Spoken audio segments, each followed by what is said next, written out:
మహాభారతం మీద కొన్ని క్వశ్చన్స్ అడుగుతా, ఆన్సర్స్ తెలిస్తే కామెంట్ చేయండి. అర్జునుడిని చంపడానికి కర్ణుడి దగ్గర ఉన్న అస్త్రం పేరేంటి? దాన్ని ఎవరి మీద ప్రయోగించాడు? భీష్ముడంతటి గొప్పవాణ్ణి శిఖండిని అడ్డం పెట్టుకొని చంపడం తప్పు కాదా?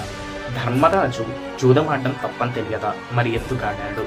ద్రౌపది వస్త్రాభరణం సమయంలో భీష్ముడు గాని ద్రోణుడు గాని నోరెందుకు మెదపలేదు? ద్రోణాచార్యుడు అంతటి మహావీరుణ్ణి మోసపూరితంగా చంపడం తప్పు కాదా? అభిమన్యుడి లాంటి చిన్న పిల్లాన్ని మహావీరుణ్ణి అందరూ రౌండప్ చేసి చంపడం తప్పు కాదా? సైంధవుణ్ణి కృష్ణమాయతో చంపించడం తప్పు కాదా? గాంధారి కృష్ణుని శపించడం తప్పు కాదా? దుర్యోధనుడు చేసిన అన్ని మోసాలకి జరిగిన ఫలితం తప్పు కాకుండా పోయిందా? ఇలాంటి క్వశ్చన్స్కి ఆన్సర్స్ అన్ని తెలియాలి అంటే ఇతిహాస పరంపర అనే మా పేజ్ ఫాలో అవ్వండి. అందులో ఆది పర్వం నుండి అన్ని 18 పర్వాలని కవర్ చేయడానికి చాలా ప్రయత్నిస్తున్నాము. మహాభారతం అందరికీ తెలియజేయడానికి, ఇలాంటి క్వశ్చన్స్ని, కాంట్రవర్సీస్ని, అసలైన నిజాలని అందరికీ తెలియజేయడానికి చాలా ప్రయత్నిస్తున్నాం. ఆ పేజ్ని అందరూ సపోర్ట్ చేస్తారని కోరుకుంటున్నాను. జై శ్రీకృష్ణ.